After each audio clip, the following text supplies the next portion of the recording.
This conference will now be recorded. Good evening and welcome to the regular council meeting of Monday, August 4th. Anna? Roll call. Councilmember Courier? Here. Councilmember Hollinshead? Here. Mayor Johnson? Here. Councilmember Mitchell? Here. And Mayor Pro Tem Walczak? Here. Please rise for the flag.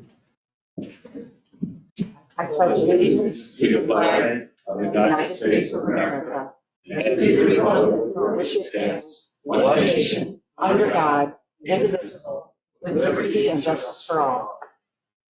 Thank you.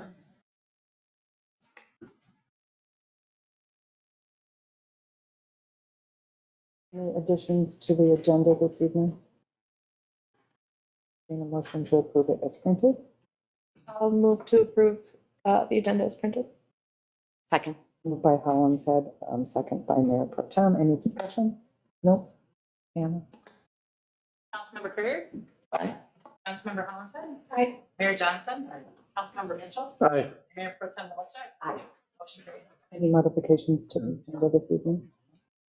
Approval of the minutes of regular and closed session of July 21st, 2025. Any changes, additions, corrections? They will stand as printed. Public comment. Citizens appearing before council on agenda and non-agenda items shall be allowed a maximum of 5 minutes each to address their concerns. This is the only time during a council meeting that citizens are allowed to address the council. Please come to the podium, state your name and address, and online comments will be accepted after in-person comments are completed. And all comments should be directed to the council and not to the audience. Anyone?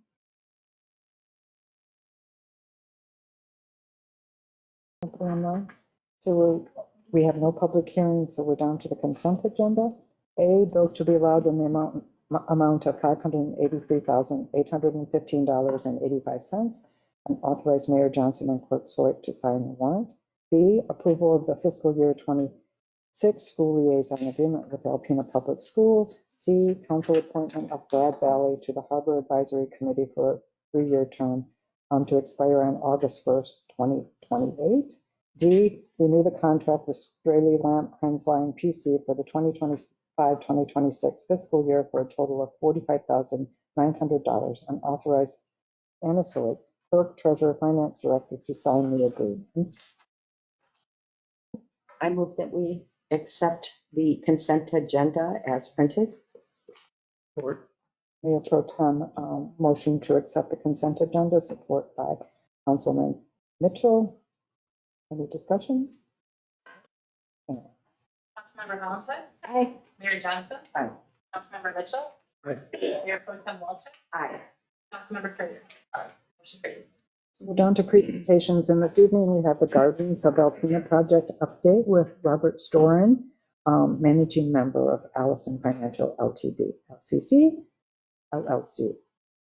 You're up.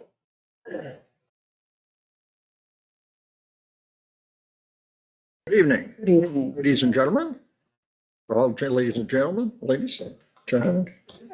Anyway, I just come with my partners, John Marisich, an architect, and Stephen Williamson, our operator on our assisted living memory care project. And online is our partner, Jim Boris, who is our financing individual. So I'm just coming to say something positive that we think within 2 or 3 weeks, we should have something pretty well locked up and get moving. The delay has been back in, it had to be February or March, that we ended up having an investor and some financing fall through because of they claimed because of the financial situation in the United States. But who knows the real reason, but let's be honest, and we're going to continue moving. And Jim, would you like to say something concerning the financing, please? Sure. Good evening, everybody. My name is Jim Boris, and I'm a partner on the project. Just want to share with you that we're making good strides. We're out in front of many different equity investors and debt construction lenders. We think we're getting very close on several fronts. Most of the investors we have the ability to wire the full amount of equity that we're looking for. And so we just need one of them to step up. I suspect within a week or so, we'll have a full commitment for that as well as the construction loan. And next step will be to get out there and start clearing the trees on the site and for the roadway and utilities and get it moving. So Yeah, we have hired the contractor already, which is Clerk Construction. It's office here in town. And we also have firm commitments for removing the trees, and we'll work in conjunction with Steve on clearing the trees for the road also. And then with respect to actually the putting the road in, we hope to work with your developer from on the housing end of it to share the road and get the road put in and extend it into their property. So that's where we are. And I just want to come in and tell you where we were. I appreciate that. Thank you. Any questions? I wonder what you're going to do with the trees once they're cleared. The lumber from the tree. Would you like a tree? I do. We have lots of I them. know you're going to have many. So Most of the trees are pines, and they're very few actually large enough trees to actually get somebody that'll come in and take it away for nothing. And that's the problem. The one thing we did do while the trees are there is we got a survey through the satellites. So we do have the contours of where we are on both sides and also on the street, of which I sent one to Steve. So he kind of gets an idea what's the road, the existing condition of the future road.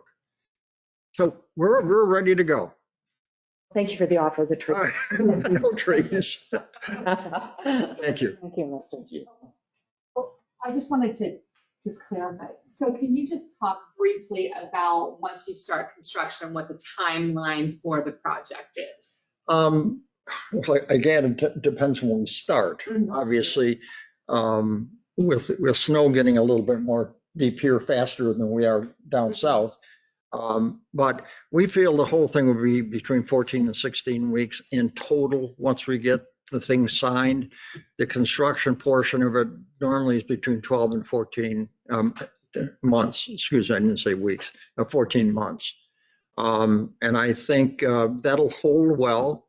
And what we're going to end up doing is we're going to be starting the assisted living memory care project first, which is on the north side of Hemlock. And then as we follow through, it'll just follow through. And about 4 months later, we'll start the project on the north side. What do I say? South side, north side. Anyways, we'll do the assisted living first. It should flow right in from one to the other. Thank you. Okay, Thank you. thanks. Thank you.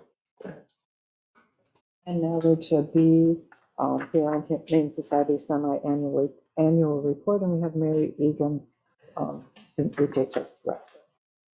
All right. Hello. So who here is allergic to cats? Could I just get a, I'm not talking to you. We have cats and we would like you to adopt them. So we have a lot of cats we're looking for homes for. So maybe we could work something out.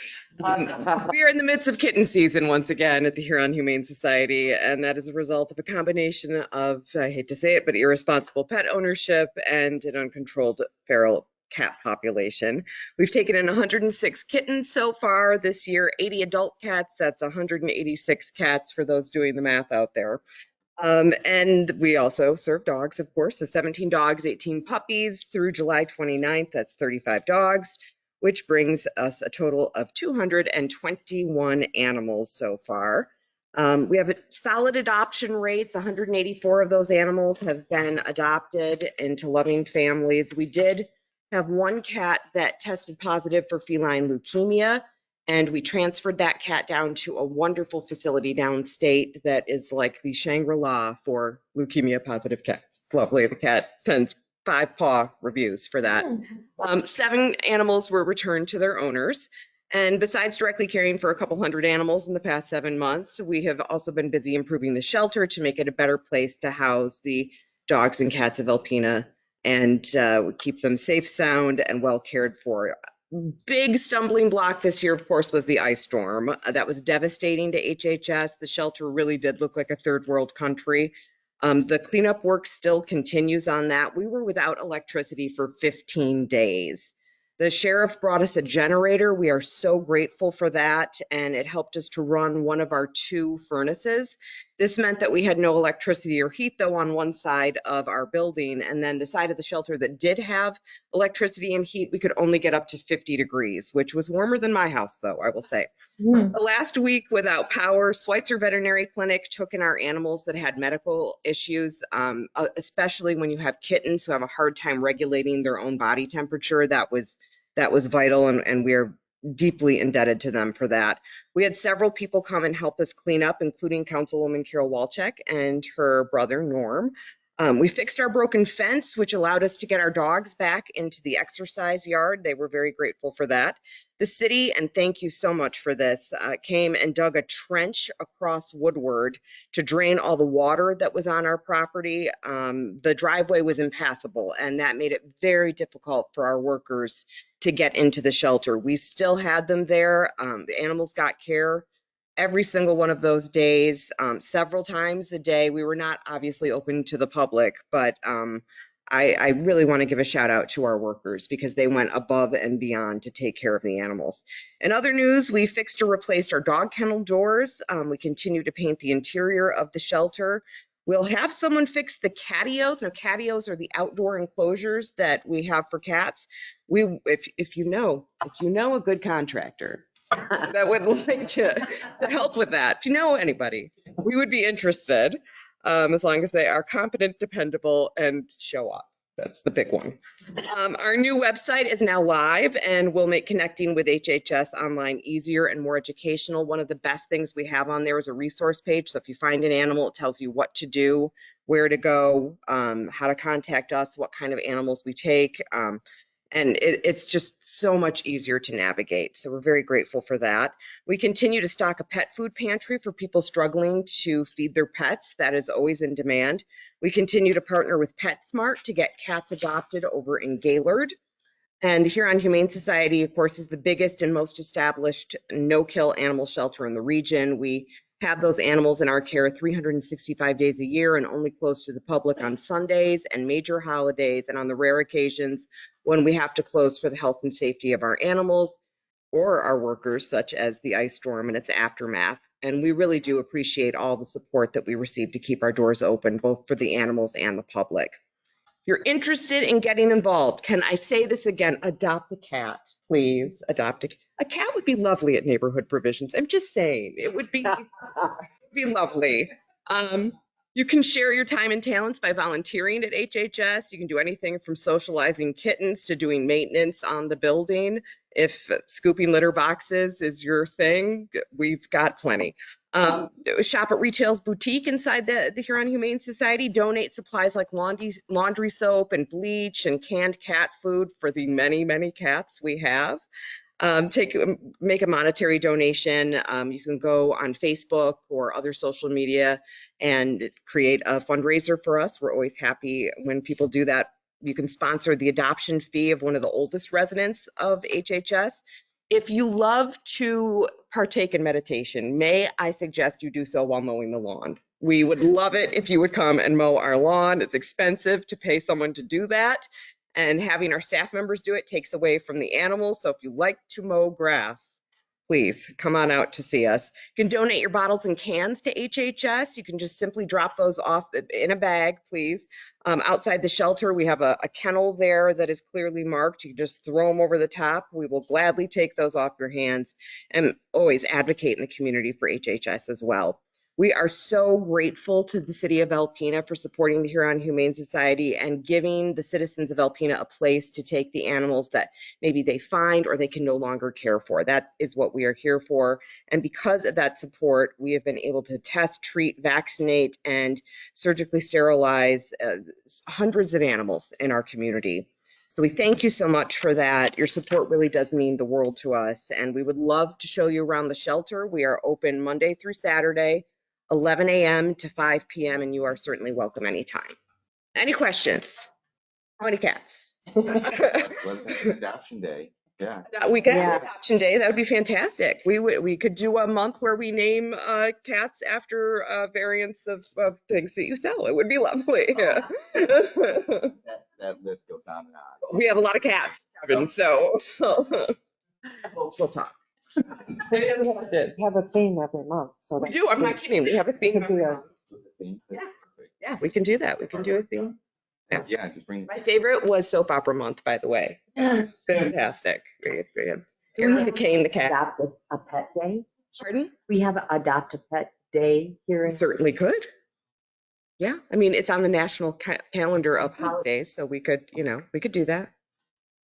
Everything is adopt a pet. That's right. Every day, thank you, Mayor Johnson, every day. Thank Specific, please. Right. You, Mary. Thank you, Mary. Always a Thank you. pleasure to have you here. So if there's no questions, I'll entertain a motion to receive and file the HHS annual report. I'll move to receive and file the annual HHS report. Second? So Councilwoman Hollins had motion to receive and file the HHS annual report supported by Councilman Courier. Any discussion? Anna? Mayor Johnson, Aye. Councilmember Mitchell, Aye. Mayor Pro Tem Walczak, Aye. Councilmember Courier, Aye. and Councilmember Hollins. Aye. Motion carried. So I'm done for announcements. This announcement is getting old. Mary, did she leave already? I'm getting her application. Oh, yeah. The city is seeking an individual to fill a vacancy on the local officers' compensation committee for a 6-year term. This is an easy committee. They meet once a year. My brother-in-law wants to do it. Haven't given Okay. this application, Okay. so this doesn't have to be on our agenda next No, time. nope, it's, okay. Okay, so, yes, we have no proclamations today. Report of officers, US 23 North Development Letter of Intent. City Manager Rachel Smith. Thank you, Mayor. This is going to be easy for me. I am going to introduce Mr. Roger Burnett. We have been working with him for the past couple months, and I know he's been working with Mike Mueller through Target Alpena on, developing this letter of intent and some of the terms. So with that, I will turn it over to Roger and let him tell you about the project. Thank you. Hi there, everyone. Hello. Pardon the nerves, don't get to speak in front of a group like this. Very appreciative for the opportunity. My wife and I bought 105 Beebe Street in 2018. It was our first ever multifamily home purchase, and we were nervous as all get out when we pulled away from the closing at the title company and pulled down by the elementary school and looked at that two home families that we took care of, and they're all the people who lived in that house are still there today. Wow. I think that's as good of a testament as any as I can give you as to who we are as landlords.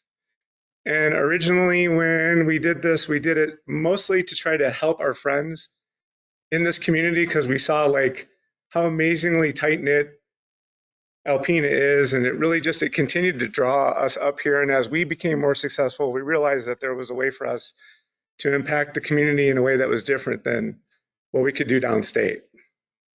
So here we are today, all these years later, with our first opportunity to actually develop new housing for you in this community. And I brought a downstate developer to help me build it because I knew that it's been very difficult to try to get people from this area to try to build stuff like this. So I figured I'm just going to bring my community to yours and we're going to tie this thing together. So I brought Steve from Schaefer Construction along to talk about the details of the project.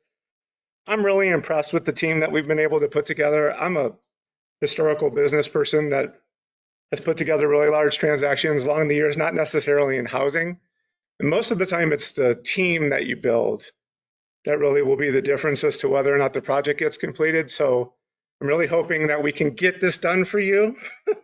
And I brought Steve along to give you the confidence that I have a partner who knows exactly what he's doing when it comes to the actual construction. So I'm getting out of the way and letting Steve talk.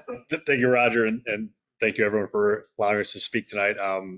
We're excited. I mean, I have a lot of my enthusiasm I've adopted through Roger, and then I've now taken it completely to heart, and we're equally as excited as Roger is. So, what we don't have today is here's what we're doing with the property. That's not what today is. We've assembled a team. I personally have a history of doing multifamily in the Traverse City market, downstate. I'm now part of a kind of a new venture that's working directly with Roger.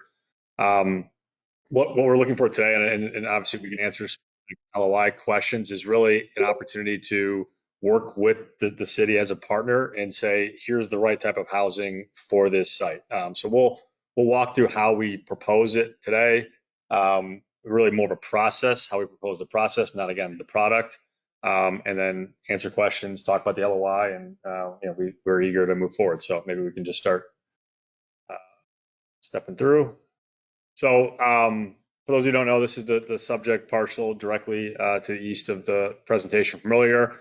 So the demarcation on the right side, that is not our site plan. So that's a previous look. This is the best kind of graphic of the boundary of the site, where it shows how it ties into the previous development. So we're going to take largely a blank slate look and obviously work with zoning and planning at it, but that shows the 51 acres that we're proposing as part of our letter of intent. We could advance, please. High level goals. I mean, really keeping this simple. We want this to be a community partnership. We don't feel that we have enough. We don't know enough to say, here's what we're going to build. There's a lot we have to kind of uncover. So ultimately, as a partnership, we do feel that scale is important. Scale is important to make an impact. It's important to make it cost effective. So just our preliminary back of the napkin, we think 60 units is an initial phase is where we want to try to keep it at. Obviously, if we have to drop below that to make it happen, we'll do that. But that's really what we're targeting from at least an initial phase. Obviously, at 51 acres, there's a potential to house more than that, potentially significantly more. But we think that's a responsible initial phase.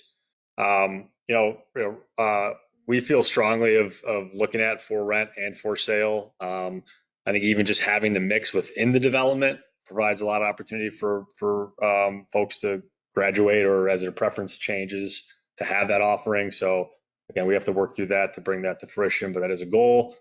And housing is really hard. I mean, everyone's seeing that around the entire state. It's really hard. We're not going to do this without the support of local programs, state programs. We'll talk a little bit about our team and how we're going to pursue that, but we are going to leverage those programs. This doesn't, you hear the word doesn't pencil on its own. It doesn't pencil on it. We all know that. Certainly the council knows that. So we're going to work really hard to figure that out as early as possible, figure out where the roadblocks are, and then either tackle them or decide that, this is too much for us all to handle, right? So we're going to be really open and honest about about what we'll need to pull this off. Want to advance, please?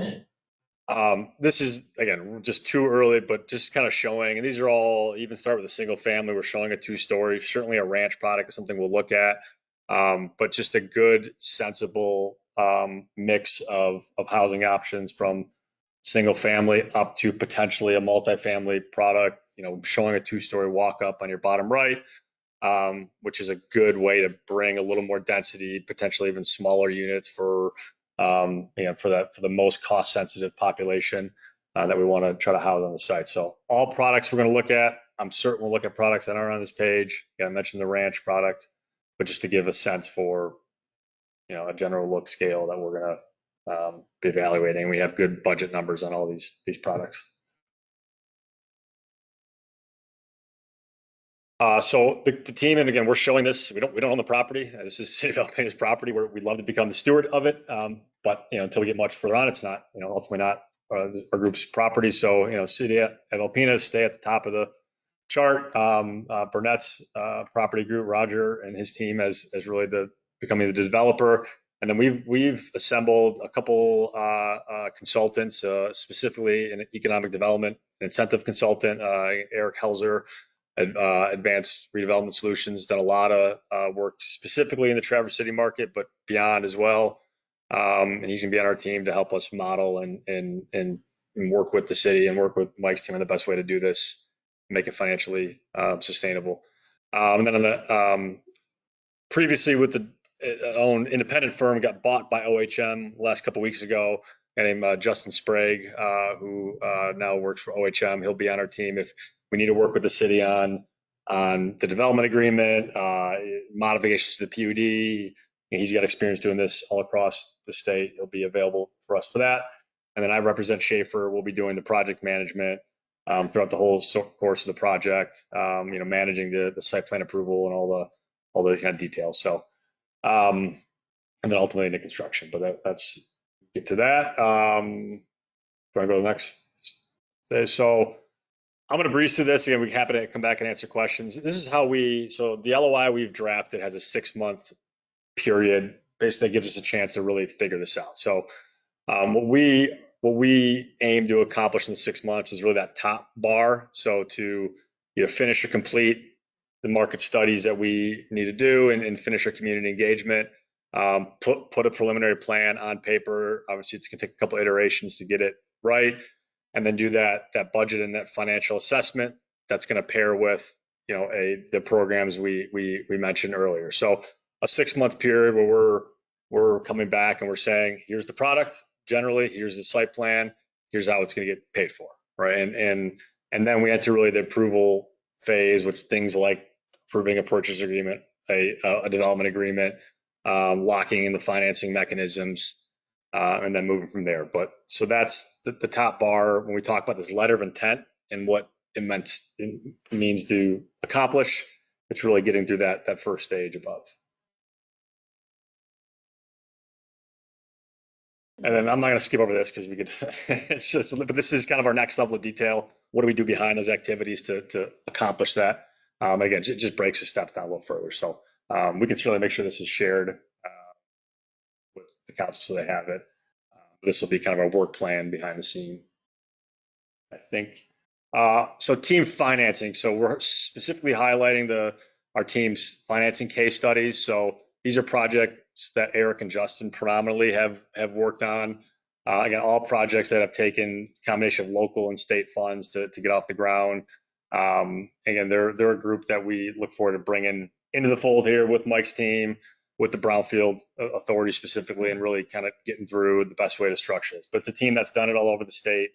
We're working with them right now on 3 different projects across the state. So we're excited to bring their expertise here. Again, we think ultimately getting this project financed is the biggest hurdle. Right? It's not design and construction or stacking 2x4s. It's getting this project financed, and we're bringing a team that can do this at a high level. Probably put everyone to sleep. If there's questions about the LOI, there's questions about any of that, I think Roger and I are here to do our best to answer. And I just had a couple of questions about the LOI. So in infrastructure, and I've read this several times, I talked to the city manager about it today. I think the first sentence in that and the last sentence are enough. I don't think, and this is just me, but the in-between part about the trees, we don't impose any tree removal fees, or tree replacement costs associated with tree clearing on the property. It actually says that, that we would pay for that. That makes it sound like, to me, that you put up the buildings and then we have to put in trees. So the only reason I have this, there's a lot of communities have added basically penalties for every tree over a certain size you pay into. In the event that got added to the ordinance mid-process, it could add a significant obligation to the project. We never had that conversation in-house or ever entertained it, so I don't see that happening. So we can take out that section about the tree and that's. We're okay. We had that exact same conversation. Okay. And then the other one question that I had, and there's a clause in here, that the termination clause.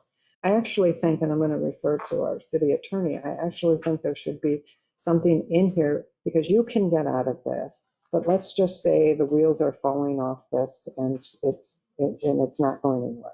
My hope is that doesn't happen, but the city should also have the opportunity to get out of this if we needed to. So I'd like something added to the termination that works for the city as well. Not that we intend to do that, but it kind of protects us. Rely on attorney quick. Yep. Yes. He's writing something. He's writing, he's gonna. Do on the fly. Yeah, I can put something together and kind of give it to them. Yeah. And then outside of that, and I just noticed this on the map, and I don't think it has anything to do with you. I think you just took, or somebody took an old map that had the gas station and the community center and all of that. That's closer to 23. That has absolutely nothing to do with your project.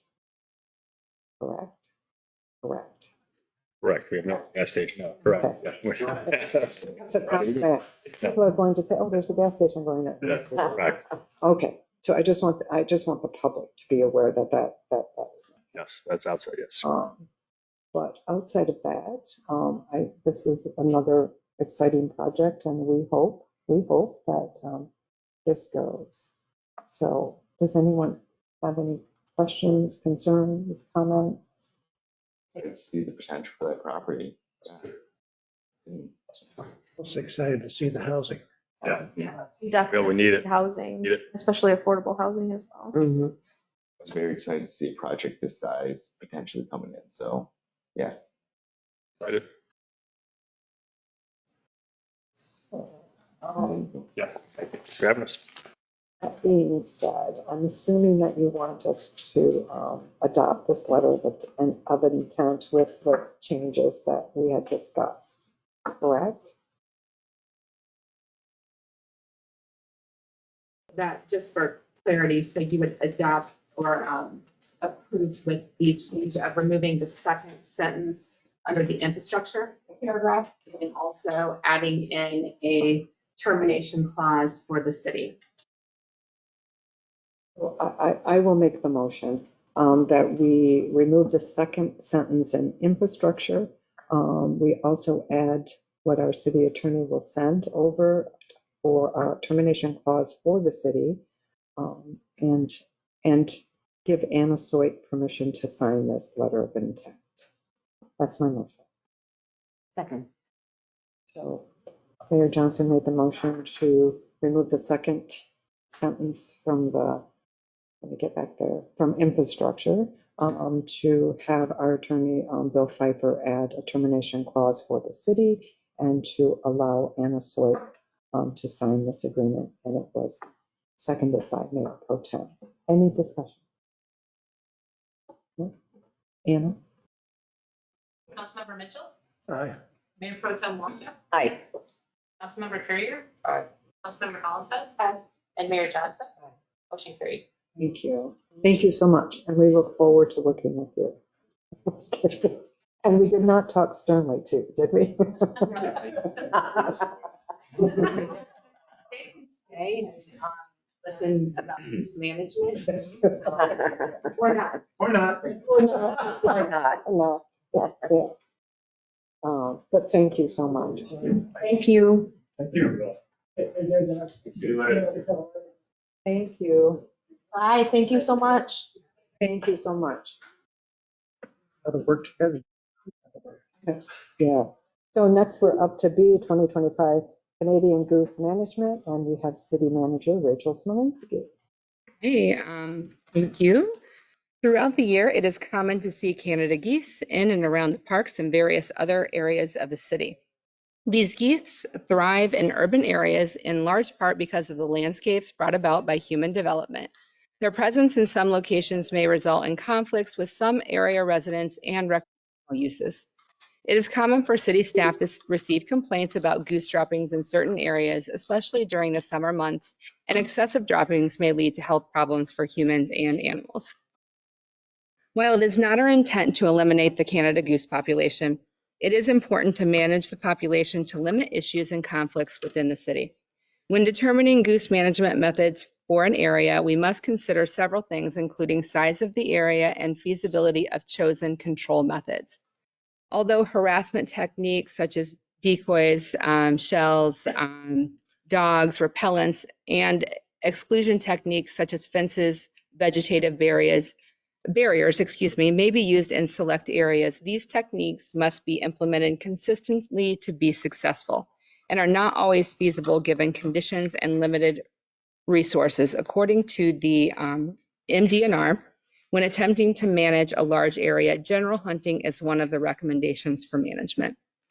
Over the past 9 years, goose hunts have taken place in the city during the regular state of Michigan goose hunting season at the fairgrounds adjacent to the wildlife sanctuary and at Mishikiwas Beach as part of the effort to control the goose population in and around the city. Last year, the hunt removed a total of 41 geese, which was down significantly from the previous harvest of 118.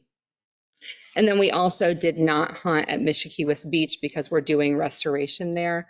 That started last year with a fence, so it wasn't an ideal location for that hunt. So just at the fairgrounds last year. As another control measure, the city's Department of Public Works is permitted through the USDA APHIS Wildlife Service program to oil Canada goose eggs within the Alpena Wildlife Sanctuary each spring. This method involves oiling the eggs with a vegetable-based oil, which prevents the geese from re-nesting. In late April and early May of this year, the DPW oiled 122 eggs from 15 nests. In response to citizen concerns surrounding the annual goose hunt, a goose management committee was formed in 2022, consisting of city staff, a representative from the Wildlife Sanctuary Board, 2 council members, and 1 community member to explore the various options for management of the goose population within the city. The GMC continues to evaluate those various control methods for feasibility of implementation, cost benefit, and the likelihood of success. And we're still collecting data, and so we've been a lot more intentional about, summarizing that data and actually putting it into a useful format that, maybe we can see some trends. It's just really difficult with the data to see trends because you do have a lot of environmental factors that will also affect the goose population. Let's see here. So we've been collecting data in a various form since 2016. So I've included just in a graph to 2016 to 2024 along with the USDA fact sheet that it's provided on preventing and managing waterfowl damage for your reference. And I would like to publicly thank Daniel Ludwig, who is our citizen on that committee, and he actually helps us keep the Excel sheet, and he's very good at making the graphs. So thank you to him. And as fall approaches, the local goose population, estimated at 246 per a July 28th survey, will be joined by early migrating geese from the surrounding area, and the success in reducing our local goose population lies in the reduction of the local nesting goose population. The GMC will continue to evaluate and implement various management strategies and document their effectiveness. However, the annual goose hunt is one tool that we can use as part of a multifaceted approach to goose management within the city and should be considered each year by council as part of our overall management strategy. Although these hunts could occur during the regular goose season for the state of Michigan, any hunting within the city is prohibited, so it must be approved by council. And I would also like to, there he is. I'd also like to thank Don for his organization of the goose hunt each and every year. And then we also have assistance from our law enforcement and DPW just in the overall operation. So that's the information for you this year, and I have a recommended motion there, and thank you for your consideration. Just someone want to make a motion and then we can discuss. Yes. I move to approve 2025 goose hunt for the dates of September 4th, 11th, and 18th, 2025. Is there a second? If I second that, it just opens up for discussion. Right. Yes, okay, I second that, yes. And so Danny made the motion to approve the 2025 goose hunt for the dates of September 11th and 18th, 2025, and supported by Council Curtis. Water. Discussion. If I may, yeah. This year's count is a significant increase over the last 5 years, and yes, the counts are approximate but are completed in the best manner possible. The number of nests found down were down slightly from last year, and the number of eggs oiled were up slightly. Finding the nest and destroying the eggs does not stop the geese. They rebuild and or relay new eggs. Oiling the eggs at least prevents the laying of new eggs. It would be great if harassment tactics reduce the numbers, but so far, no. Seems the best way for now to reduce the numbers is through the goose hunt. It may be worthwhile to discuss a specific number to be harvested, maybe a percentage of the census count. It's like this. So. Okay. And that would be difficult to require a percentage to kill a percentage of what's out there. Because when they fly, they fly. When they don't, they don't. So, and so it would depend on where you are. They have to be around to meet those kinds of numbers. Well, I just didn't know whether we wanted to establish, if necessary, establish a quota of what you're looking for instead of everybody flying in the front of the guns. It's like this kind of a thing. So if I figured that, well, maybe it would be good if we could get at least 40, that might be help reduce the numbers. But this year our numbers are up even from the hunting from last year. So I sit on the Goose Committee along with Councilman Mitchell. It's a good committee. We have great conversation.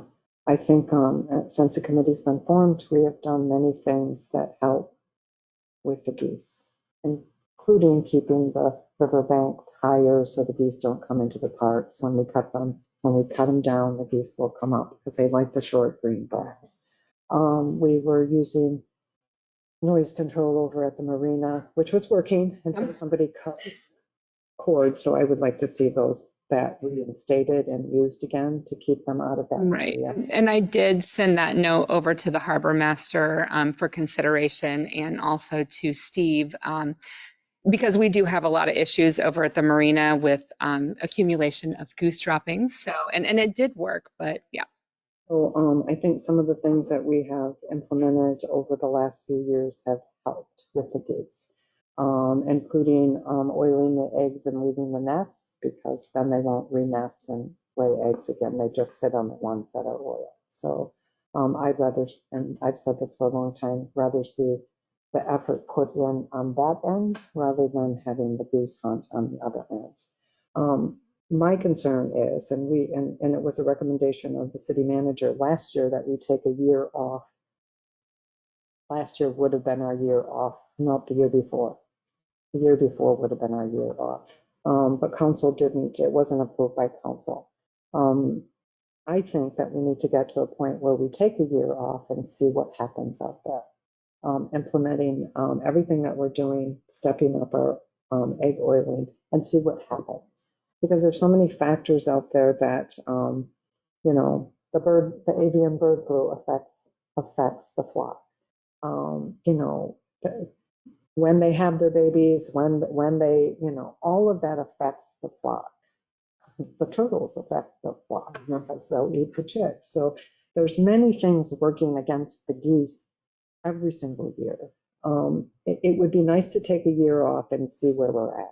I would also like us to consider what is our magical number that we're trying to hit for geese in the city. So this year we have what, 225? Was it 225? 246. Yep. Because I don't have 2025 data in that. So yep. Last year it was 227. What is that magical number because we've been as low as, 169, 165, what 125, what is that magical number that we're trying to hit for geese in the city? So my recommendation is I will not vote for this again this year. And my hope is that we can have a season or a non-season and see what happens next year. That's my thought process. Anyone else? I'm for oiling. Now, if the hunt were to happen, how do they keep people who aren't hunting away from where this is occurring?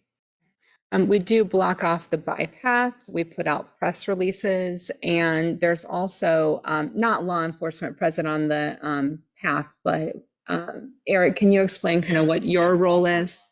On the river, that controls other boaters from going into that area to hunting the geese, as well as blocking off the bypath, moving into the public with the assistance of DPW as well, putting barricades up.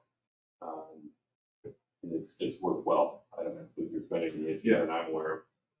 Exactly. So the way the hunt, I don't know if you were even alive when they did that. They opened up the whole waterfowl sanctuary. Thad Taylor was the public safety director then when we had one of those. And so they just established a whole bunch of blinds out there. And they had a lottery system, and you know, wherever you were in line, there was 100 and some people out there hunting geese.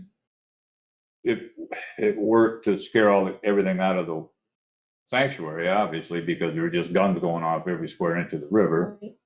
So the modern day hunt was always been targeted to just a specific area. So if we get the only place if we can do it is the fairgrounds. I mean, there's other places we could do it, but we don't. To limit visibility, and also gives me more control. The guys that hunt are the same ones that have been hunting the whole time. The ones that screwed up when we were hunting, they don't hunt anymore. Because safety is paramount. The bike path, even though it's closed off, I make up orange signs and put them on the gates. We lock the gates, we put barricades there, we put cones, and yet still, what do I see? People. So when that happens, you know, I can see every single hunter. So it's like, you know, put your guns down, and I go out and I say, well, you gotta go back the way you came, or, you know, you're so far, go this way. But it's all about safety. The police officer on the river is, and some of the boats, we let them through because we really don't care. Because the shot doesn't go all over the place, you know. So he just makes sure they're aware that, hey, the guys are hunting there at the fairgrounds and they're shooting towards the river. So, you know, maybe go around the island this way or go that way. We did it to be less obnoxious. That's why we do it in the middle. You know, when they did the hunts before, it was on the weekends. It lasted all day, you know, dark till dark. And I don't know if I put it in here, but that's from dawn until about 1 o'clock. Yeah, we cut it right off at 1. We used to do it at noon, but then you get a lot of the geese just come back around that. Last year, we didn't get as many as we normally would have gotten. That was due to a lot of conditions.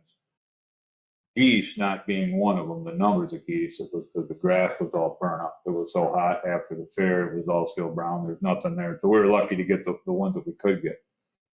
But to Cindy's point, you know, if you try to pick a number, so how many geese we want to have, you can pick numbers till you know, you're in the ground, because there's so many factors. Weather, this Canadian wildfire smoke is really going to affect the migration again this year, like it has the past 2 years, because of those peat moss fires that they can't seem to get out. Oil in the eggs, one thing different. You oil the eggs, the geese stay. And the first year we did the heavy oiling was a couple of years ago, and I wondered, because when I was still living in Alpena, driving around, I'm seeing this flock of 30 or 40 geese, adult geese that should have had little babies. And I'm like, what's up with that? And it was because they oiled eggs. So then those geese stayed. And the only reason geese are a magnificent animal. People that hunt them love them. You know, that's why we have geese, because we spend tons of money into Ducks Unlimited, you know, making ponds for them and all kinds of stuff in the world to make them reproduce. But there's no competition for food supply here. If you were in even Traverse City, they won't have the goose population we got, because those ones that stay there and breed, that have nests, that are going to have young, they will chase the non-breeders away. And when they chase them away, they all go, hundreds and hundreds of thousands, to St. James Bay. And the reason they do that is because they don't want to compete when their babies are growing up for the food that's available. Alpena is like what I call the smorgasbord. So with all the water we've got and all the beaches and all the grass, that's why that part of the normal natural balance doesn't happen.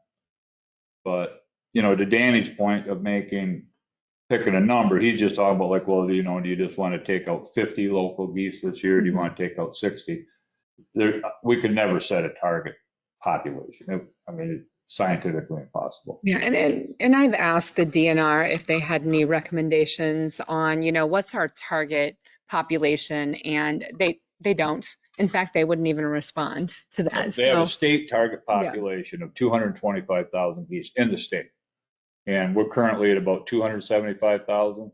So their encouragement is, of course, you know, they hunt the whole state, right? But they're hoping that, you know, that number will get reduced. But it's the same thing we're doing tonight. They're picking a number. Yeah, they've got biology degrees, but all the other factors that come into play. You know, these geese that I counted, and there's probably, you know, more, not less than that, Right. because I can't see all over the place. I do the same areas every year in the same hour, so that they couldn't fly at the time that I did it, so that you don't have to worry about double counting geese. But all the geese that are around Island Park, Cow Island, and those people's yards, I can't see. Right. So, I can tell you, because I talked to somebody who lives in the condos over there, but they said they don't have any geese this year. I said, did you spray your lawn again? Wasn't aware of that, but he said there are no geese over at the condos. I'm like, if they can't, because of all that vegetation, they leave on the river. See, like the other day, there wasn't any over by the band shell, and there wasn't any. They're all there right now because why? Last week they became flightworthy. Up until that, I hadn't seen a goose in here. So that tall grass you leave, if they can't walk through it, they can't get to it. So when you've got a large area, say, you know, 150 yards long, then it doesn't matter what you leave growing on the edges when they can fly, because they're just going to jump right in. But that's just some background. I know you guys have a hard decision to make, because a lot of vocal people are against it. A lot of quiet people are for it, but they're not here, and they're not going to speak up. But it's just a tool to reduce local nesting populations. They're never going to be eliminated. Yeah. What happened before the hunt? okay. I mean, we only have records back to 2016. Yeah. Like, was the geese population Yeah, that's like why that's absolutely insane for the last 30 years without this? no. There's more fact, but the reason that we'll say the pre-hunt, where they hunted the whole sanctuary, Besser Lake, like I was telling you about, Thad set that up, and that went through council because they brought people from out of town. I mean, people came and rented hotel rooms, and they hunted for the weekend, and it went on for several days. The reason they did it to begin with, because there was too many geese and there was getting to be a big mess. But that brought out some public outcry because of the fact that, you know, it's not right if you're hunting in a wildlife sanctuary. It doesn't make any sense on its face, you know, even if it's for good. But also back then we had so many invasive species, the swans, those swans with orange beaks that we don't see anymore.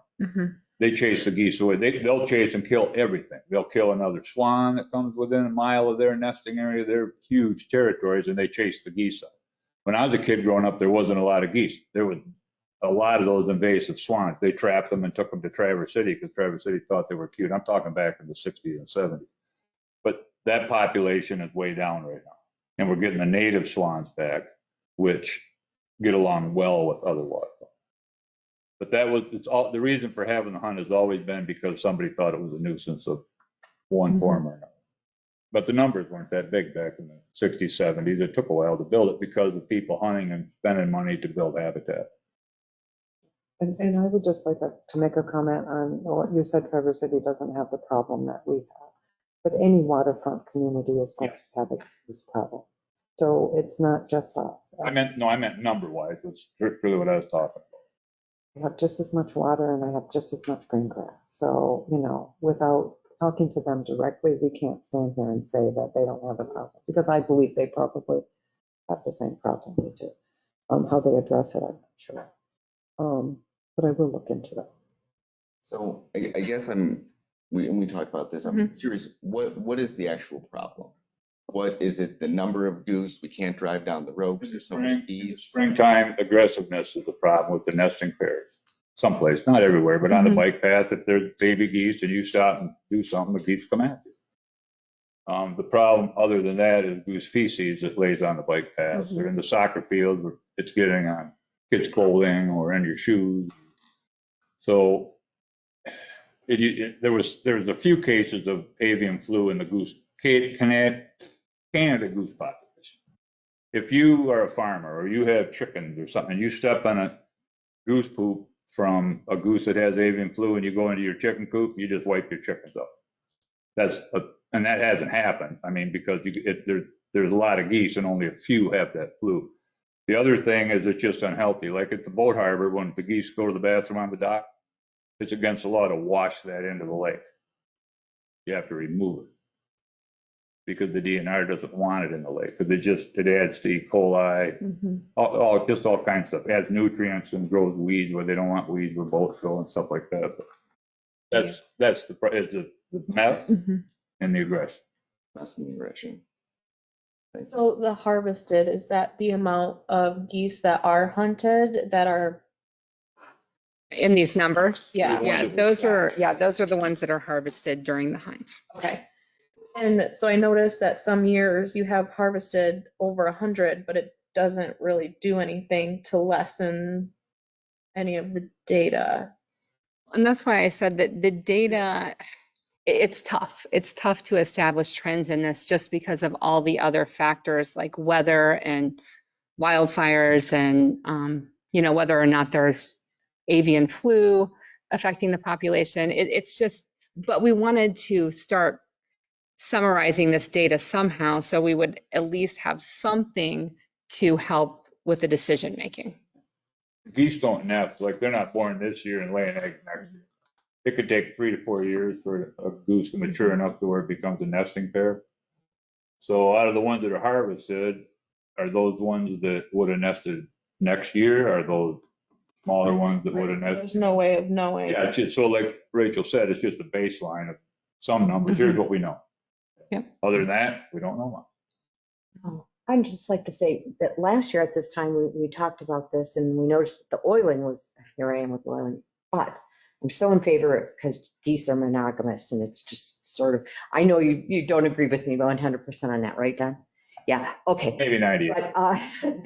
But we said last year, let's do a wait and see. And the vote went in favor of having the hunt. Why couldn't we just have a year with wait and see? Step up the oiling and see if that's more efficient. I mean, I witnessed, and it's kind of scarred me for a while, some of the geese being killed, and it's because we live over on 12th on the river, and it's not an easy thing to watch that happen. And what are you going to do, right? So I think we might take a year and just say, let's just wait and see. Just double the efforts on the laying eggs, the oiling of the eggs. We don't catch any of those geese coming in who are joining them. It'd just be local geese. Well, and I'm sorry. No, I was just going to say, as far as, increasing the effort on collecting eggs, we have certainly tried to do that. We're getting into some areas that we weren't able to access before, but, we still have areas that we can't access. Right. And then as far as other management strategies, as Mayor Johnson indicated, we have tried to, leave some of the vegetation longer around, the lakes, but then we also will get complaints about, hey, why aren't you keeping this manicured? So, it's certainly a balance when it comes to that. And then we also have to look at, the other management strategies, like if you have, spinners out there or something, or, decoys like the dogs they use out at the high school, those have to be moved around because geese are smart. If it's stationary for a while, then they'll figure it out. We can bring back I think it was called a Goose X or Goose Buster or something like that. And that basically puts out distress calls, but it's very disruptive. So, we have to balance that out. So cleaning up the goose poop, it certainly could be cleaned more, but then we would have to put more resources towards that. So, based upon what management strategy we want to implement, we're going to have to evaluate, well, how does that affect staffing?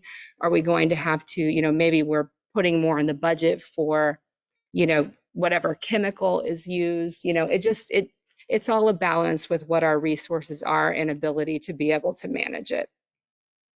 But whether you have the hunt or not, just know one thing, there will be a hunt.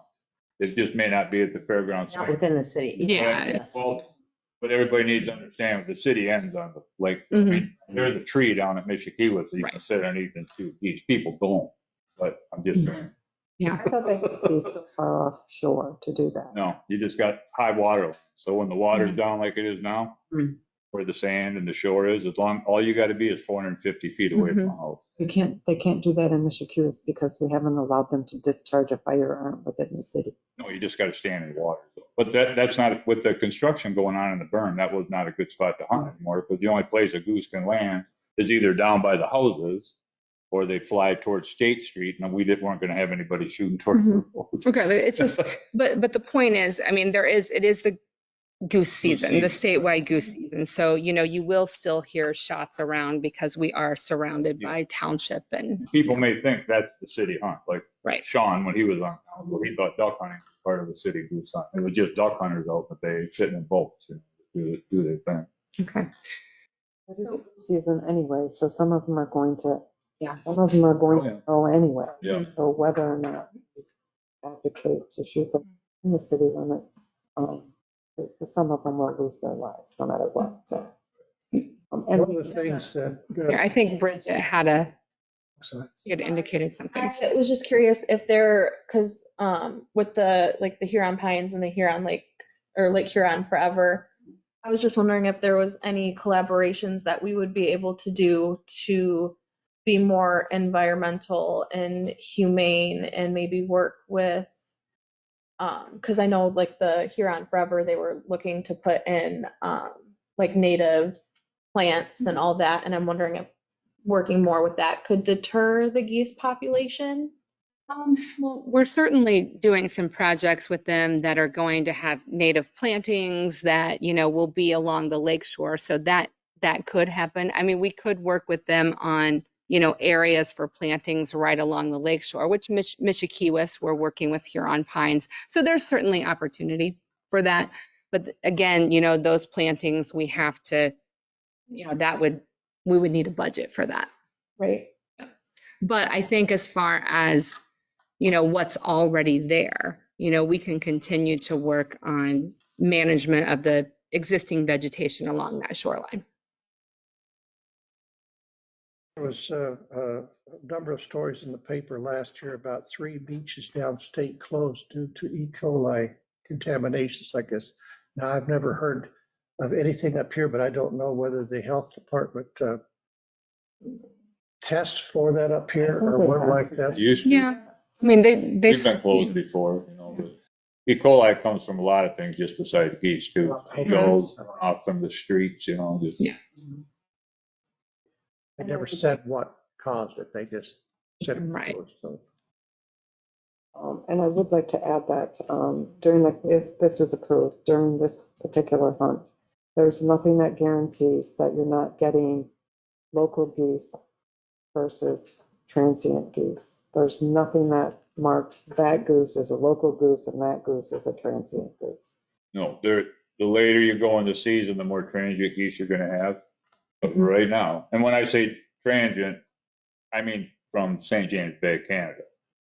We are gonna have transient geese that were born at Lock Lake and Grand Lake. They will come and they may go back to Grand Lake, but the thing that they eat the most, that they like the best, that's all. Manicured lawn. Yeah. If you just let everything grow up. 2 feet tall, you won't have a goose unless they find a spot where the grass is. I don't think it has to be 2 feet tall because 6 inches is enough to keep them off.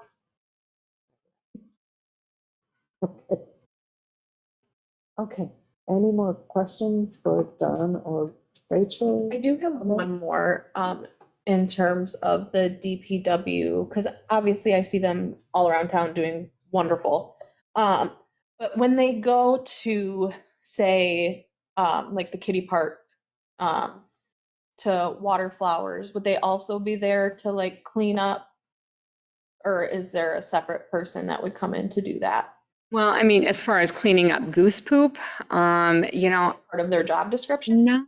they wouldn't be cleaning it out of the grass. Right. And Now, clearing the sidewalk. right. And I don't know, Steve, if you want to comment on that. They have cleaned the path, like the river path before, but which machine do they use? Sweeper. Yep. Right. So they certainly could, but they're not. I think separate people are going out there to, water or manicure or, landscape, and then you would have someone on the sweeper. but we would have to, you know, make a dedicated effort and dedicated staff because there's a lot of street sweeping to get around that path. That's why we hire summer help too. Right. Helps us with all of the upkeep we have to do in the summertime. Yep. And I know this is, yeah, contentious and we've gotten a lot of calls on it. So I mean, we get a handful of calls a year. And, you know, as I mentioned to you, I'm sorry, go ahead with your question and no. go on my spiel. Oh, okay. Go ahead. Get my spiel done. Okay. Me first or you first? I'll just get mine out of the way. Okay, perfect. So it's contentious. We do have people calling the humaneness of it. You know, people do see in their backyard, whether they choose to hunt or not in this community, they're kind of, you know, brought into it by that way. So if this does get approved, can we call it something besides the hunt? Well, it's supposed to be the goose control. The Is control. it possible to take hunt just completely out of it? Well, that wouldn't, I mean, then it would not be You call it a calling, right? You don't. You have a bunch of different names for it besides what it is. And a hunt doesn't really show what the end result is. It's just a hunt. It's just I don't think it's really proves the point of what we need to. So, I'm not saying I'm for or against. I'm just saying if we do have it again, can we not have hunt in it at all? I mean, I call it goose I management. love that. Yeah, that's great. I mean, but it is what it is It too. is I was what gonna it is. say. It is what it is. like, But if we're here to solve the issues, one of the issues is Not- people calling Mhm. about this hunt that we have. like people. If one of the issues we're solving is poop on the sidewalks, Mhm. let's tackle the poop on the sidewalks. So it's like if these issues run in, if people have issues about the tall grass, you know, can we put up a sign that educates people about why the tall grass is? You can put even like a limerick in there. People love limericks. Coming to you. Yeah, if we work with Yeah. I'm coming to you for that limerick. Okay. You can. Great. All right. So I was just going to say that we do receive a handful of complaints per year. We just got one, which we talked about at the marina. And, you know, there's a potential solution there. But then again, you know, that's manually removing it and not scraping it into the water. You know, I feel like we have a good balanced approach to goose management in the city. And I think, you know, and it's all in perception, you know, what's acceptable goose poop on the sidewalks versus, you know, because you can go clean it up and it'll be right back the same day. So you can go around once a day if you'd like, but you know, how often do we want to do that? What's acceptable? So I think we just, you know, that's a consideration when we're talking about other management or cleanup efforts. It's hard because we put a bypass right by the water, Mhm. and it's like it's hard because it's like we're trying to act like Disney World where there is no nature. You know, it's just a beautiful bypass in nature, but there's no poop. And it's about perception. So we get calls about people perceived, you know, a lot of poop, and it's hard that we all get roped into it when it's a perceived poop on a couple. You know, Subjective. Yeah. It's everywhere because it's where they cross Right. to get in the grass and where they cross to get back in the river. So there's sections that will be, it doesn't cover the entire bypass. It simply doesn't. It's where they get up and go back in the river. What is how you look at it? Do you know, some people will look at that and think, okay, I have a bypass next to the water. All right, there's going to be goose poop. And then some people look at that, you know, that's a path. It should be clear. And a lot So- of it, Kevin, too, I shouldn't say a lot of it, but some of it, it'll be like right out here on the sidewalk in the parking lot right here. It's already over at the hospital parking lot because they go everywhere, man. If all they need is a landing zone, 200 feet, they're down, they can walk a long way, but that gets people sometimes. It's not just a bike path, you know, it's everywhere. I mean, I have a cat and he's supposed to go into his box. He doesn't. So it's like, I feel like we can take all these precautions, but in the end of the day, you get one cat, one box, it still could not work out. So obviously you need another. I more- know when she said cat, I'm like, it's not.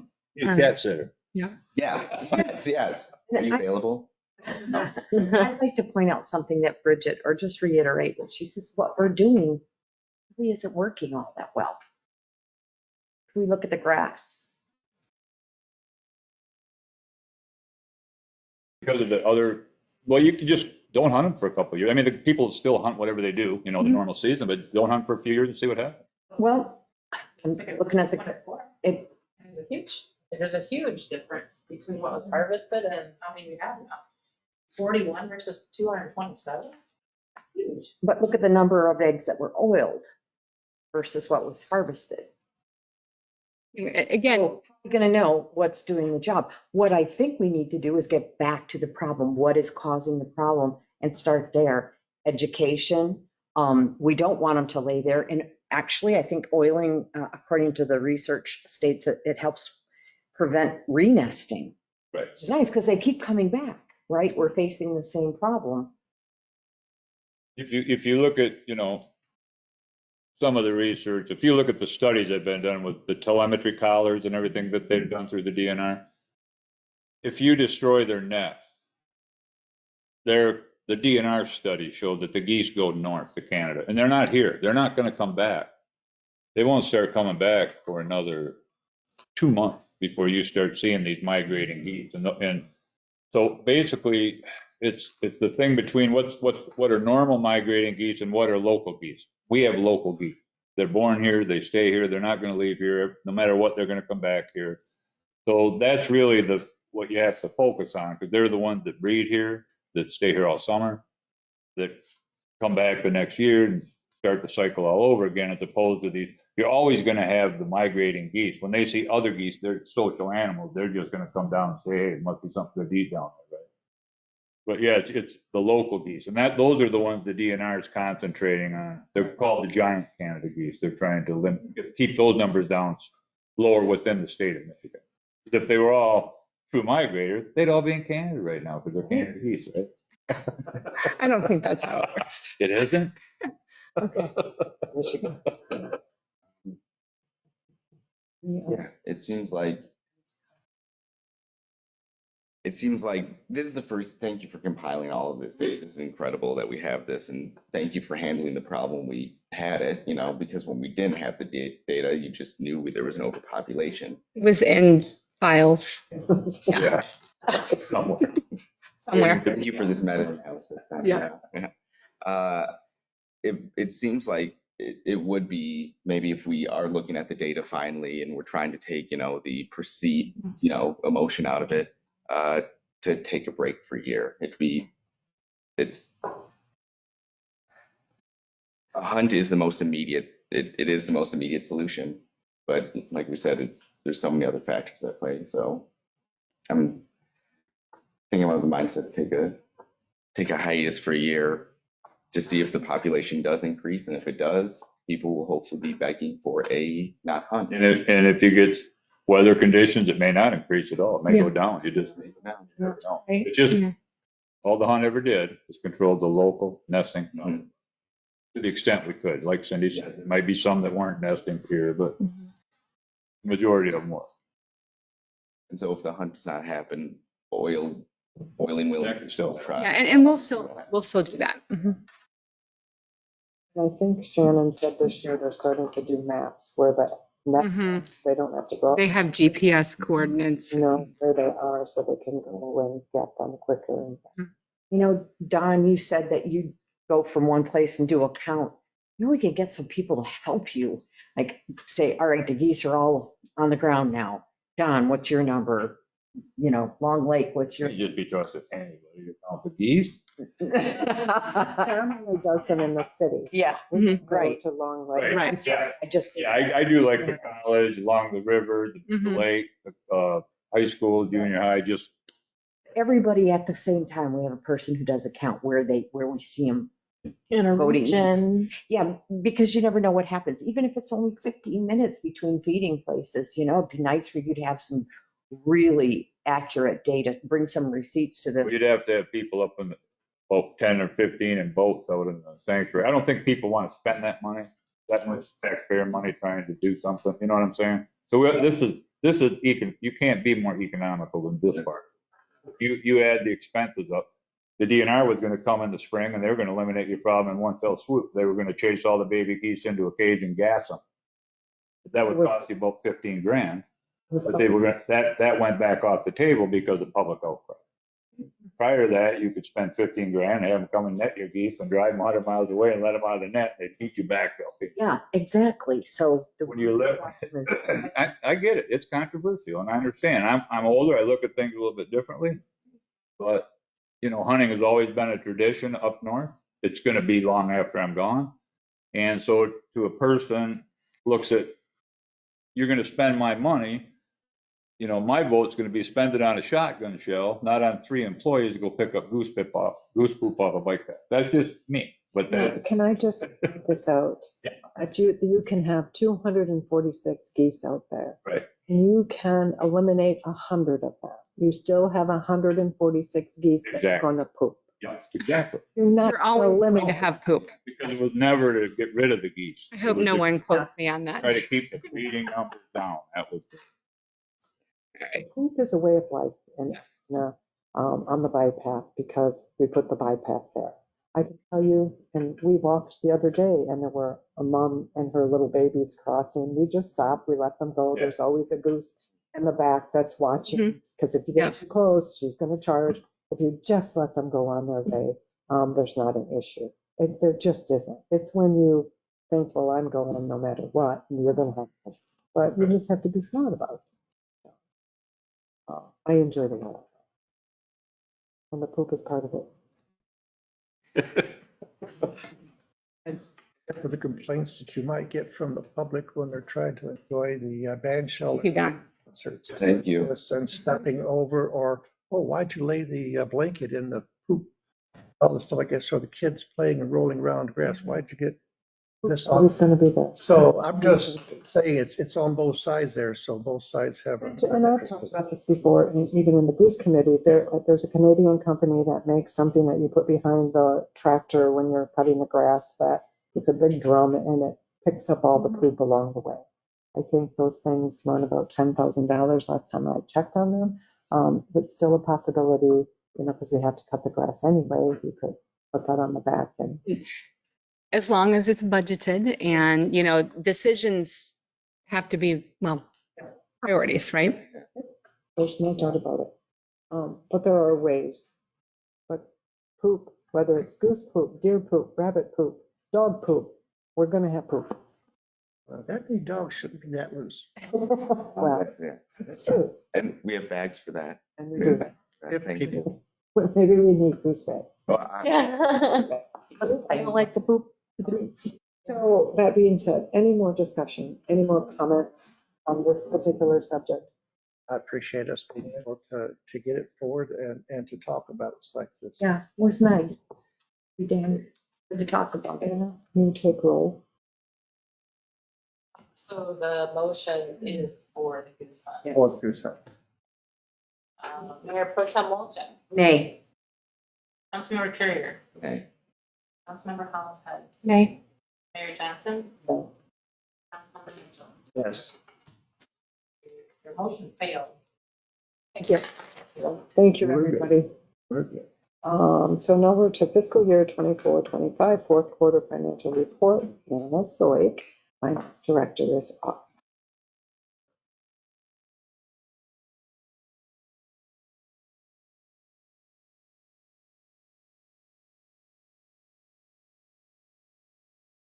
Thank you, Mayor. So this is our, it's our report at June 30th, 2025, which should be at 100% of budget. But do keep in mind that it is incredibly preliminary. We did, I should have actually presented it at the last meeting, but we held on another 2 weeks to get more stuff entered in. There is still a lot of accruals that need to happen. We'll probably have our audit in like October, and then there's still more journal entries that happen after that. So this is very, very preliminary. Looking at the green section, the revenue, the original budget was at $13,035,000. We've amended it to $14.1 million, and actual at June 30th is $12.2 million, which is 87% of the budget. Some of the reasoning for that is under general government, we're at 97%. We do receive a revenue sharing payment in August. We'll receive it at the end of the month. Once we do, we'll post it back to June 30th. So that should get us to the $8.5 million budget number. In public safety, it's at 92%. The accrual has not been entered yet for the ambulance transport fees. That is where we take the aging at June 30th and we bring it all in and recognize it as revenue.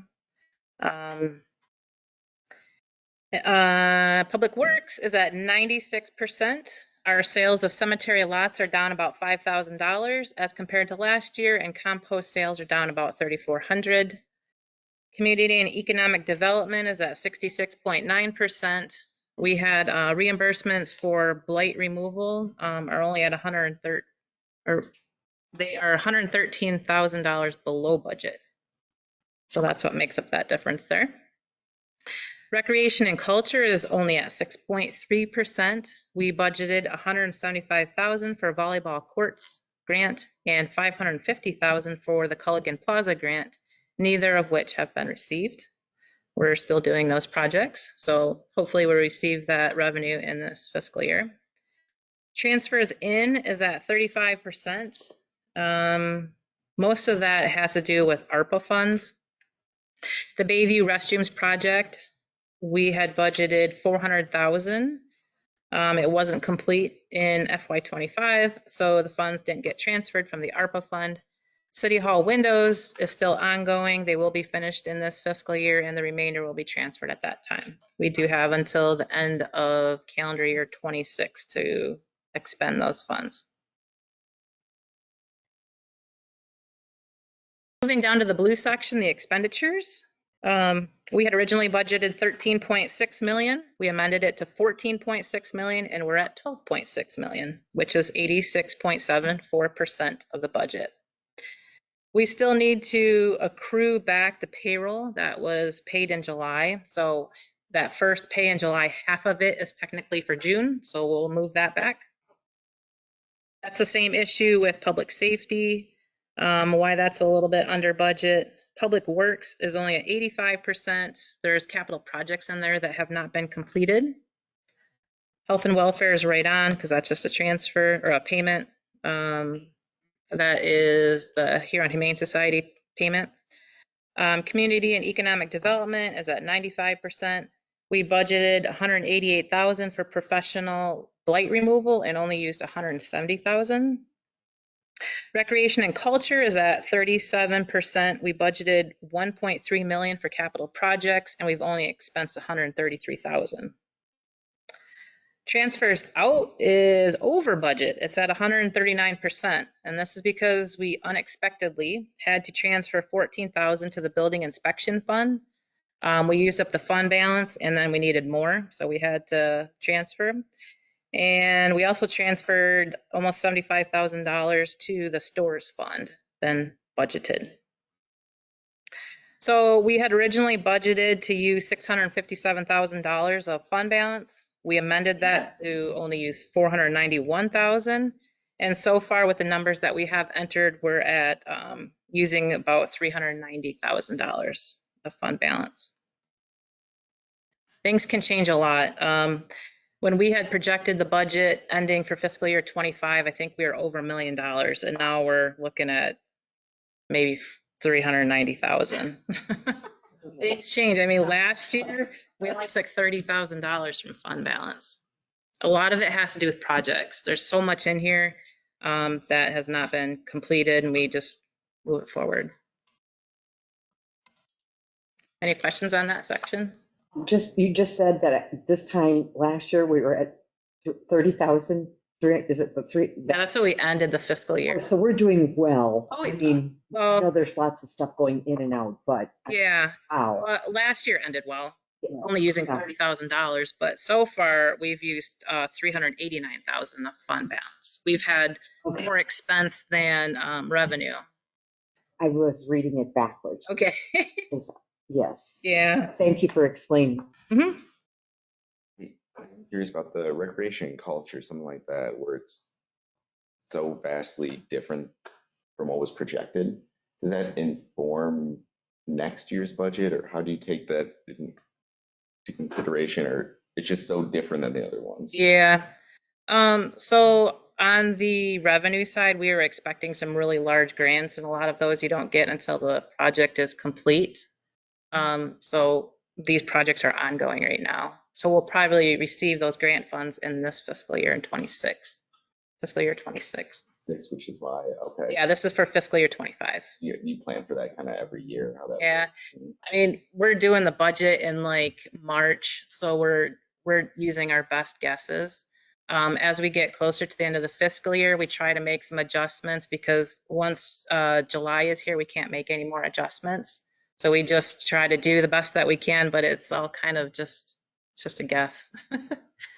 I mean, this is just a snapshot at a point in time is really what this is. There's always so many things that are in motion. So it's just hard to gauge where we're going to end up. And I have a question for you. So it's the fiscal year 2024, 25, fourth quarter. So may I just ask, because I really know nothing about how you do this, when will be the end? Is it July? No, wait, we passed July. So our fiscal year is July 1st through June 30th. So this one just ended June 30th, 25.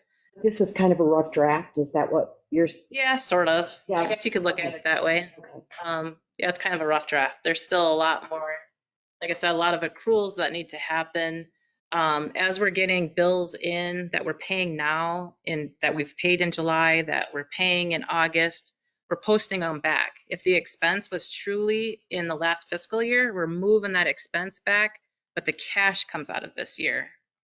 But we don't budget in cash, we budget in revenue and expenditures. All right. Thank you for that. Yeah. So also, like that revenue sharing payment that I mentioned, we're not receiving it until the end of August, but we accrue anything that is over $1,000 that we receive in July or August. If it's revenue for the previous fiscal year, we move that revenue back. So it falls into the right fiscal year. So if it happens in that fiscal year, no matter when it ends, it still gets counted in with. As long as as long as it pertains to the previous fiscal year.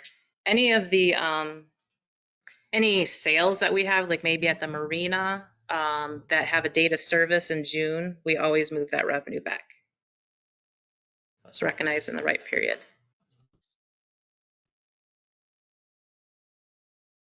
All right, moving along to the next slide. This is our cash balances and investments.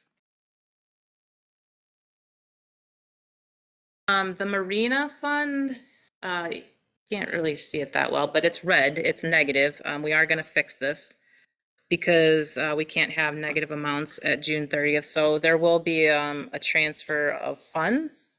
And a lot of times, like when we subsidize, when the general fund subsidizes other funds, like the building inspection fund, it's just, here you go, we're making you whole.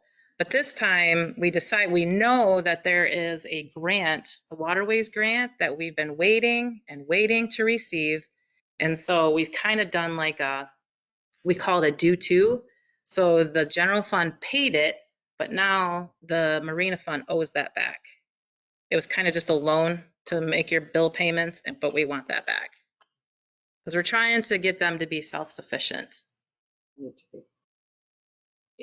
They've done really great work, but yes, to get to a point where it's self-sufficient. Yes. The DDA, their fund balance is down as compared to last year. That was planned in their budget to use fund balance. Same thing with the building inspection fund. It was planned to use up their fund balance.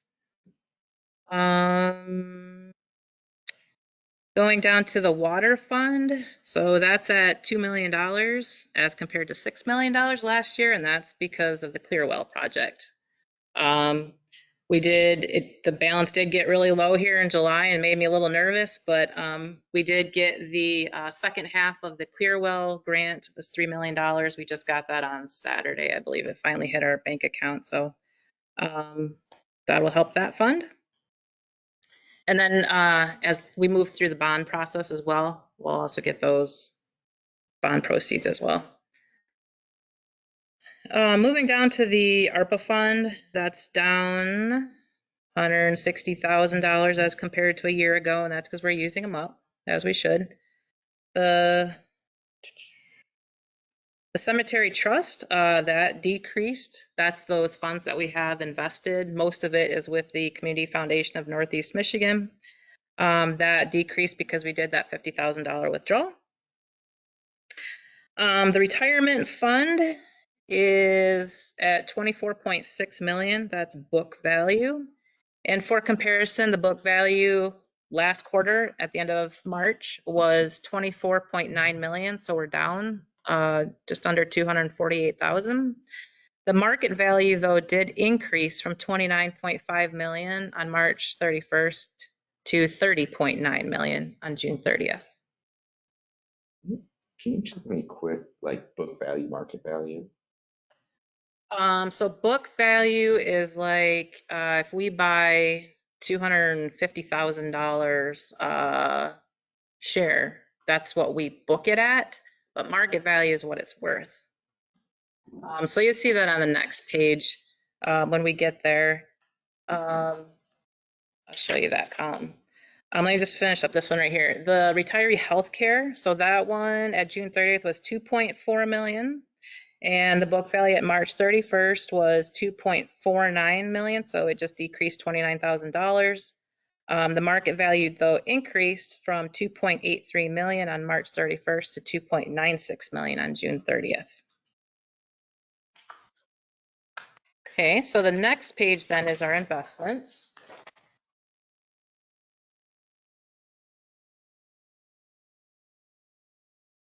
So we have the column of the book value. That's what we record in our books. And then we have the market value. So the first two that are listed under the general fund, we recently purchased those. So that's why we have a change from last quarter. Our book value went up $499,625. And the market value went up almost 522,000, and that's because we bought $500,000 of looks like we bought 2 CDs.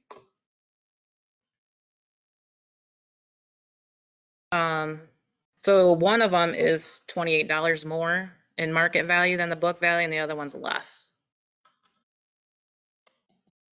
This one's it's a 3-month CD. It had a really good rate. We figured we'd purchase it and then see what happens in the months to come. So in the general fund, we have 3.1 million of book value, and it's $3,046,000 in market value. So I think the market value on some of these is lower because they have longer terms. We have some longer term ones in here. And I will own this, that we messed up when we bought these like 4 years ago. Getting into a 7-year term on a CD at 0.75% was not a good decision. But at the time it was high. But I wish I had that crystal ball to see, look at where the rates are nowadays. But we do have some that were locked in for a little longer at higher rates. We've got the Central Michigan University Municipal Bond. That was 9 years and 5 months at 5%. So we're doing really well on that one. We also still have $100,000. That's DPW construction fund money. That book value is $100,000 and the market value is $100,143. That one, we want to use it for the salt barn, but we can't until 2030.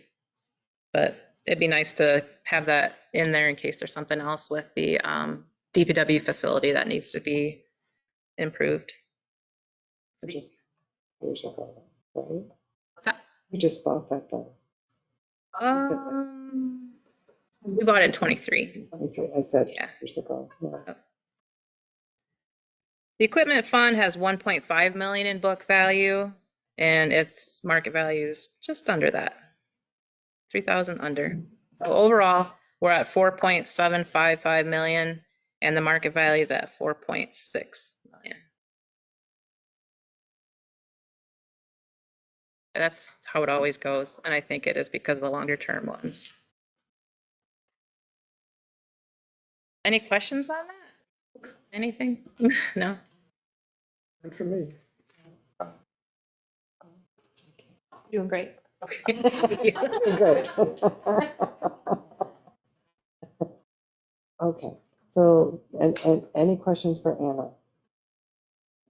Anything that she said? Okay, I'll entertain a motion to receive and file the finance director's report, quarter ending 6/30/25. I'll move to receive and file. Do you want me to say the quarterly financial report from our financial treasurer clerk? Is that correct? I'm so sorry. That's pretty close. Okay, ending 6/30/2025. Second. So we have a motion by Councilwoman Hollingshead, second by Mayor Pro Tem to accept the finance director's report, quarter ending 6/30/2025. Any discussion, question? No? Anna? Good to go. Councilmember Courier, Aye. Councilmember Hollingshead. Hi. Mayor Johnson, Aye. Councilmember Mitchell, Aye. and Mayor Pro Tem Walczak. Aye. Thank you, Anna, for, you always do a really good job. And I know it's a lot of work. We appreciate it. For sure. Thank you for all the explanations. Anytime. So now we're down to council committee reports. I'll start with Bridget this time. I don't have anything at this time. Mayor Pro Tem, do you? I have nothing to report. And I have to say, I wasn't at the last recycling meeting. Personal reasons, I don't know if there's anything to report. No. I have to go back and look, but Nothing nothing comes to major. mind, except we did put out our RFPs for the building and site construction and also for the sort line equipment. So things are moving forward. So it's very exciting.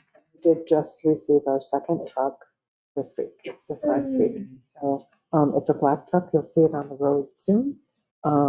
It's sitting at DPW if anyone wants to go look at it. It's gorgeous. What are we doing with the glass, by the way? Glasses we're doing well with glass. It's, the bins have been clean. There hasn't been trash in them. I think that, well, it's Amorize now, right? Has been pleased with what we've been taking them. Fantastic. So it's good.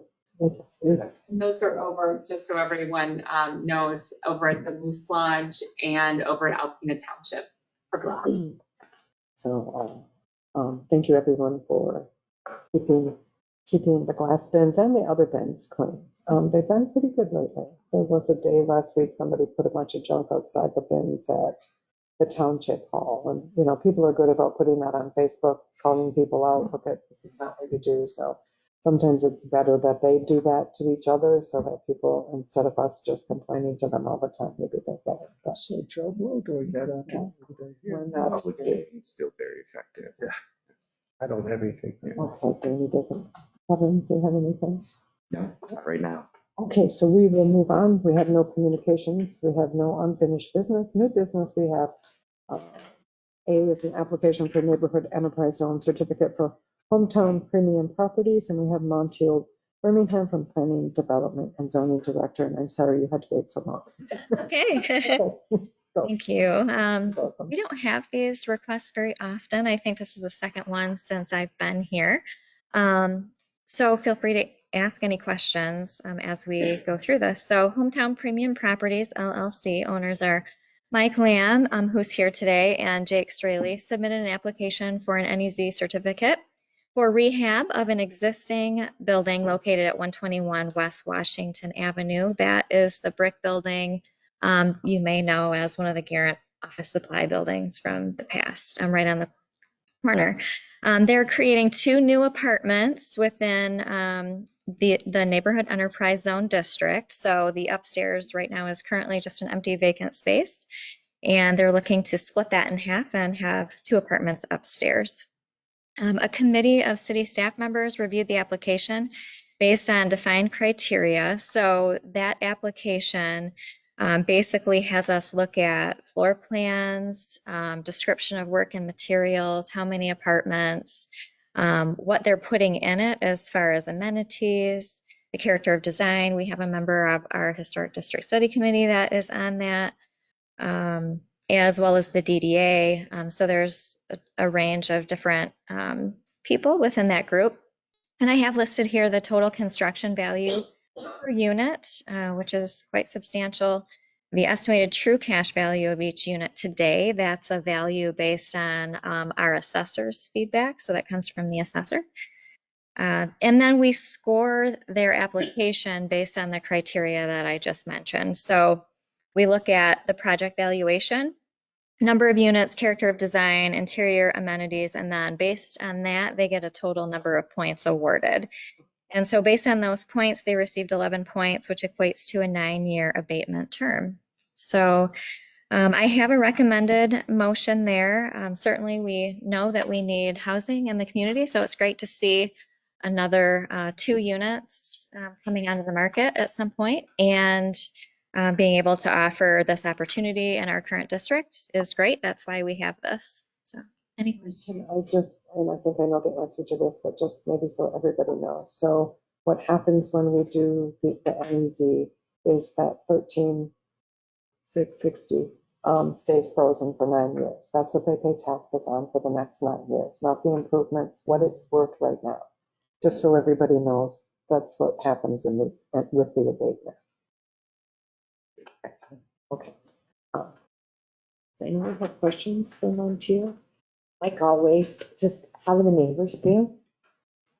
Well, I have not heard from the neighbors. We do not have to publicize anything as far as this application is concerned. So it's a little bit different than an application that would go to the Planning Commission, for example. Okay, that's the. And this, yes, these are apartments that will go upstairs, and that is allowed by right in the current district. Certainly, they've submitted their building permits and all their trade permits for approval. Since it was a commercial building, they had adequate parking. Yes, and there is actually parking on site at this location. They do have some garage space, which is kind of unique to downtown. They have some parking on site, which is nice for the future tenants. I would move we approve Resolution 25-08, which approves the application for the NEZ certificate for Hometown Premium Properties LLC, located at 121 West Washington Avenue, for a length of 9 years. Second. I have a motion by Councilman Mitchell and second by Mayor Pro Tem to approve Resolution 25-08, which approves the application for the NEZ certificate for Hometown Premium Properties LLC, located at 121 West Washington Avenue, for a length of 9 years. Any discussion? Is anything being done to the bottom portion? So yes, the bottom portion will be rented out, and that will be commercial space eventually. You can see one side of the building is the Compassus building right now, and it's being rented to them. Some other points I guess I would note is that just from an exterior standpoint, you'll see some rehabilitation of some of the windows on one of the sides being put back to its original size. They also are doing some things to the interior to save like the brickwork. So there will be brickwork that's exposed on the interior. They also made some slight modifications to the inside where the apartments split so that they could save the middle window in the front. So we appreciated that, especially from a historic district study committee perspective. Would you like to? Yeah, questions I guess I can answer in more detail potentially. I'm Mike Lamb. Thanks for having us. Yeah, so from Montiel side, we don't have a lined up commercial tenant right now, looking, but we are hoping to have the residential one done here coming next year. We're in the process right now, rebuilding everything on the inside. A lot of structural work had to be done, so we're kind of rebuilding the bones first. But some tuck point work, new windows, as you said, we're trying to preserve what we can. The windows that are there now are actually smaller than the original size, so we're bringing those in place. Garage parking for the tenants, so that's kind of cool for a downtown thing. You don't really see that anywhere else. yeah, kind of a lot of cool, fun things going on. Thank you, Mike. We appreciate the investment in downtown, and we look forward to the 2 new units soon. And your attention to the historic detail. Oh, yes. It's much appreciated. Very appreciated. What is the, like, the room size? How many people can this hold? Is this for family or? Yeah, so it's gonna be upstairs, two bedroom units. One's roughly 900 square feet, and the other one's, I think, about 700. The downstairs in commercial space, about 1,500 square feet. So we're gonna put in a handicap ramp on the side of the building, going inside for the commercial access to make it ADA compliant. There's front steps now that go up that somebody who's handicapped may not be able to get into. So trying to take a lot of aspects into consideration doing the reconstruction. Well, I'm assuming these are market rate. You're gonna market rate. It will be, yes. Yeah. Thank you. Yeah, thank you guys. Thank you so much. Thank you, Montiel. Any further discussion?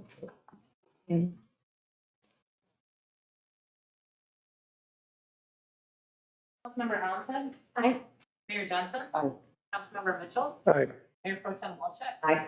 Councilmember Carrier. Aye. Great. We made it worth your time. Sorry for the wait. Thank you. Thank you. Now we are at B, Fire EMS reporting software, and we have Chief Edmonds. Good evening. Good evening. Good evening. As a condition for providing fire and EMS services, we're required to comply with reporting requirements to the National Fire Incident Reporting System, otherwise known as NFIRS, and the National Emergency Medical Service Information System, known as NEMSIS. This reporting requirement supplies demographic data to state and federal agencies as to our response trends. Reporting is also a requirement for receiving any state and federal grant funding that we apply for, including our CDS funding for our aerial truck purchase. We transitioned from emergency reporting last year as that platform was acquired by ESO, who is our current vendor. ESO has been a very difficult platform to use, and we are still not fully transitioned a year later, basically making the program unusable for us. It's very dependent on their representatives to get information out and even to create necessary items that we need for the department. It's not a user-friendly platform, and one we would like to transition to a different software that better meets our needs. We have researched other platforms looking for a better option to meet our required reporting needs and to improve operations. The platform we're looking to transition to is called First Due, as it appears to be the only other option. This is a cloud-based platform that seems to be very customer-friendly. In addition to our fire and EMS reporting needs, other modules that are included in the package is a shift scheduler, personnel management, training records, assets, inventories, and an events and activities log. All of these options would benefit the daily operations and data collection points needed for our reporting requirements. We have met with the vendor representatives, spoken with clients that have First Due, as well as ones that have left this platform, and participated in several virtual demos of the program. Steve Schultz and I met to discuss our options as software purchases fall under his budget line item. Steve is in support of this request, as his budget will support the transition if council approves the request to change vendor. The total cost would not exceed $12,000 annually to include all of the onboarding training. I would ask for council to approve that I enter into a service contract with First Due for the quoted modules as attached effective August 4th, 2025. IT Coordinator Schultz has confirmed that there is sufficient funding in the maintenance office line item for this purchase. A couple other notes, just really quick. We have kind of bundled this a little bit with Alpena Township. They're also looking at going to this. If we bundle this, the cost is going to be less than $12,000 because basically they're looking to package it together. We'll have two separate contracts, but they will reduce the rate that we would actually need to pay. So it'd be less than the $12,000. The other thing to note, the Michigan Department of Health and Human Services, they've adopted First Due as their new vendor instead of Image Trend to go to for state reporting. So the state is transitioning to First Due. So it kind of lines us up with meeting their requirements of being able to report to the state. So. I have a question. Who is going to be trained on the software? Everybody? Everybody, because we all have to use it for, eventually we're going to transition into the module for doing our patient care reports. Right now we use a company through our billing company. There's no cost to us, but this new First Due will basically sync up with the state's reporting requirements. So there's no extra cost for us to go to that module. So. but all of our officers, because the officers will be administrators to it, so they'll be able to create certain parts to it. And then everybody else will be users because we'll have to do EMS and fire reporting in it. So. Thank you.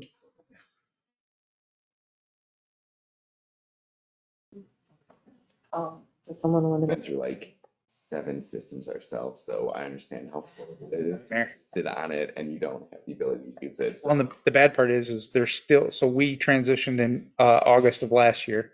They said by January, you'll be all set to go, everything will be going. We've only got one component that we're able to use out of it, and it's clunky as it is. So we still have components that we're paying for that we can't use, and the contract's due in August. We thought it was due in January since that's when we actually onboarded, but they corrected us because of course they want their money now. sure. So, good time to switch. I'm glad the one option is a good option then. Yeah. Great. Can I ask a question, Mayor? So how much is our current system costing us? Current system costs us just under $7,000. I move to allow Chief Edmonds to enter into an annual agreement with First Due for the fire department reporting and records management system in an amount not to exceed $12,000 to be paid from the line item maintenance office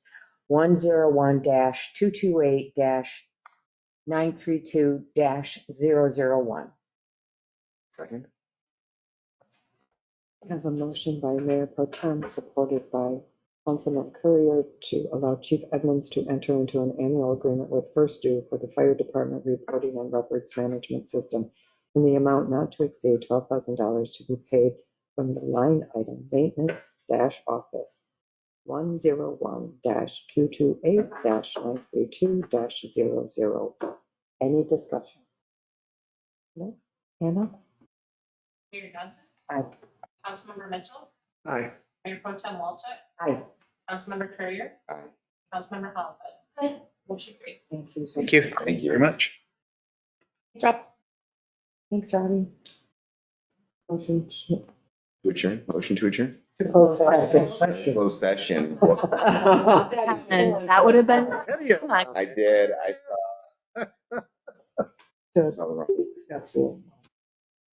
To discuss the water and sewer litigation. I'd like to make a motion to discuss the water, to adjourn to closed session to discuss the water and sewer litigation. Thank you. Good job. Thank you, everyone. Support? Oh, second. Danny, If we all go. rock, paper, scissors. This conference will now be recorded.